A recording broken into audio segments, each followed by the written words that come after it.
Good morning, students. Today I will teach you chapter 7 more about Photoshop, page number 74, class 8th. Adobe Photoshop has various tools. Adobe Photoshop में कई सारे tools होते हैं such as जैसे selection tool है, painting tool है, drawing tool है and move tool. In this chapter we will discuss the painting tool. इस chapter में हम discuss करेंगे painting tool के बारे में. इंक्लूड हीलिंग ब्रश टूल, जिसमें हीलिंग ब्रश टूल शामिल होता है, painting brush tool, rubber stamp tool, eraser tool और भी कई सारे टूल्स होते हैं. Here you will learn to use each tool individually in detail. यहाँ पर आप प्रत्येक टूल के बारे में डिटेल्स में समझेंगे. पहला हम आपको समझाते हैं the healing brush tool. The healing brush tool allows you to fix image imperfection such as scratches, blemishes etcetera. Healing brush tool जो होता है ये हमको हमारी इमेज में कोई भी जो इम्परफेक्शन होता है, जैसे उसमें कुछ स्क्रैच हैं, कुछ स्पॉट आ जाते हैं, तो उनको ठीक करने के लिए हम इस टूल का यूज़ करते हैं. It also matches the texture. इसमें कुछ टेक्सचर भी हम मैच कर सकते हैं.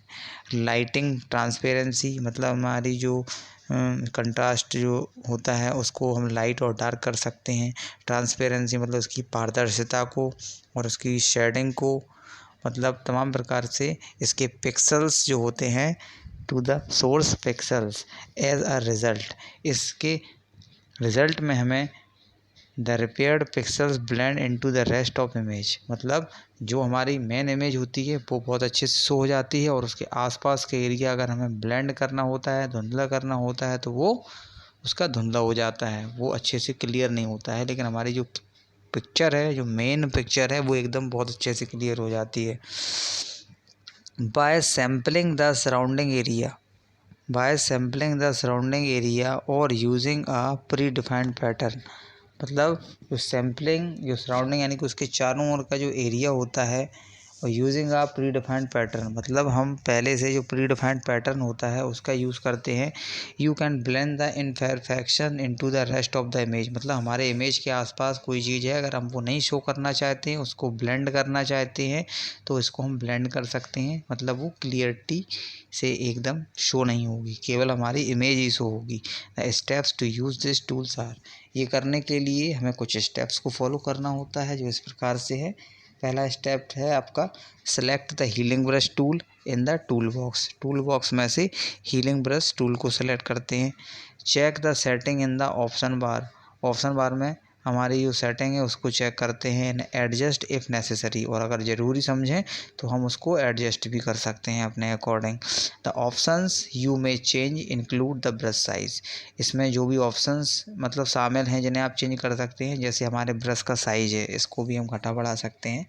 स्टेप 3 है if you are using sample mode. यदि आप सैम्पल मोड का यूज़ कर रहे हैं तो Alt plus click on area. Alt की को प्रेस करके उस एरिया पर क्लिक करते हैं नियर द इम्परफेक्शन, जिससे जो कि इम्परफेक्शन मतलब सही नहीं है.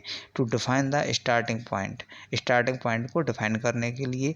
स्टेप 4 है हमारा click on and drag over the imperfection.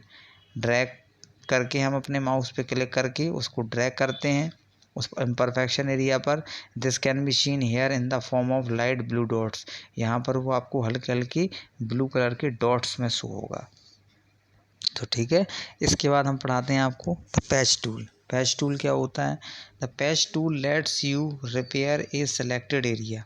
ये एक सेलेक्टेड एरिया को रिपेयर करने का काम करता है. With pixels from another area और अ पैटर्न, मतलब किसी दूसरे एरिया के, दूसरे क्षेत्र के पैटर्न से और उसके पिक्सल से.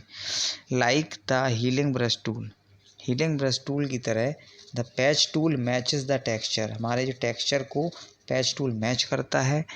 Lighting and shedding of the sampled pixel, और हमारे उस पिक्सल को मतलब लाइट करने का, हल्का करने का और शेड करने का काम करता है. टू द सोर्स पिक्सल, मतलब जो मतलब कहने का ये है कि कोई पिक्चर है और उसका कुछ पिक्सल आपका सही नहीं है फ़ोटो का, तो और जो पिक्चर आपके सही हैं उन पिक्सल्स की तरह इसको भी वो सही कर देगा. You can also use the patch tool. आप पैच टूल का भी यूज़ कर सकते हैं to clone isolated area of an image. मतलब किसी एरिया की जो मतलब कोई इमेज का जो एरिया है उसको आइसोलेट कर सकते हैं। अब इसके लिए कुछ स्टेप्स दिए गए हैं, वो आपके नेक्स्ट पेज पर हैं। जब हम आपको नेक्स्ट पेज समझाएंगे तो इनके स्टेप्स के बारे में भी आपको समझाएंगे। आज हमने आपको केवल एक ही पेज के बारे में समझाया है, ठीक है, क्योंकि आपके चैप्टर्स जो हैं काफ़ी कम रह गए हैं, तो अब हम स्लोली आराम से अच्छे से समझते हुए आगे बढ़ेंगे। Okay, thank you.